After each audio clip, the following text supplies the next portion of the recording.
মাজুজ মাজুজ সম্প্রদায়, তারা আদমের ছেলে মেয়ে, তারা আদম সন্তান। তারা বের হলে পৃথিবীর কোনো কিছু রাখবে না, মানুষজন, পশু প্রাণী, পানি সবকিছু খেয়ে ফেলবে যা সামনে পাবে। তখন তারা এক পর্যায়ে বলবে যে মাটিতে যা ছিল তা শেষ করেছি, আকাশে কি আছে একটু দেখি। তখন তারা উপরের দিকে তীর নিক্ষেপ করবে, তাদের কাছে থাকবে অনেক তীর ধনুক। শক্তিশালী সম্প্রদায় তারা, যাদের সাথে কেউ লড়াই করতে পারবে না। তখন আল্লাহ তাআলা ঈসা আলাইহিস সালামকে বলে রাখবেন, ঈসা আলাইহিস সালামের সময়ে, ঈসা শোনো, তোমার সাথে যে লোকগুলি আছে এদেরকে নিয়ে পাহাড়ের গর্তে লুকিয়ে থাকো। আমার এক শ্রেণীর বান্দা বের হচ্ছে যাদের সামনে কেউ টিকতে পারবে না, তারা যাকে পাবে তাকে খেয়ে ফেলবে, পানি, গাছপালা, পশু প্রাণী সবকিছু খেয়ে ফেলবে। তাহলে বোঝা যাচ্ছে যে ঈসা আলাইহিস সালামের উপস্থিতিতে ইয়াজুজ মাজুজ বের হবে। যারা রাসূল সাল্লাল্লাহু আলাইহি সাল্লাম বলেন তারা মানুষ, তাদের হাতে তীর ধনুক থাকবে।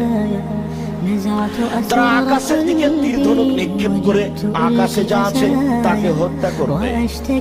তীরগুলি তাদের আকাশ থেকে রক্ত মাখানো ফিরে আসবে।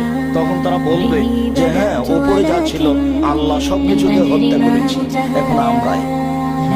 এই সময়ে একটা বাতাস প্রবাহিত হবে, বাতাসের সাথে সাথে সবার গায়ে এমন রোগ হবে, মরক রোগে যেভাবে ছাগল মারা যায়, একসাথে সব ইয়াজুজ মাজুজ মারা যাবে।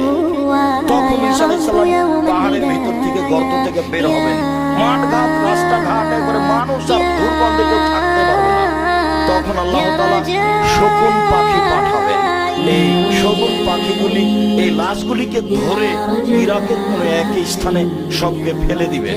তারপরে 40 দিন একটানা বৃষ্টি হবে, এই রক্তগুলি, লাশগুলি সব ধুয়ে চলে যাবে।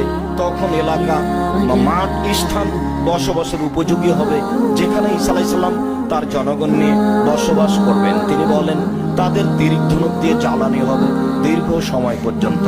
এই কথা রাসূল সাল্লাল্লাহু আলাইহি সাল্লাম বলেন। হাদিস বুখারী, মুসলিম।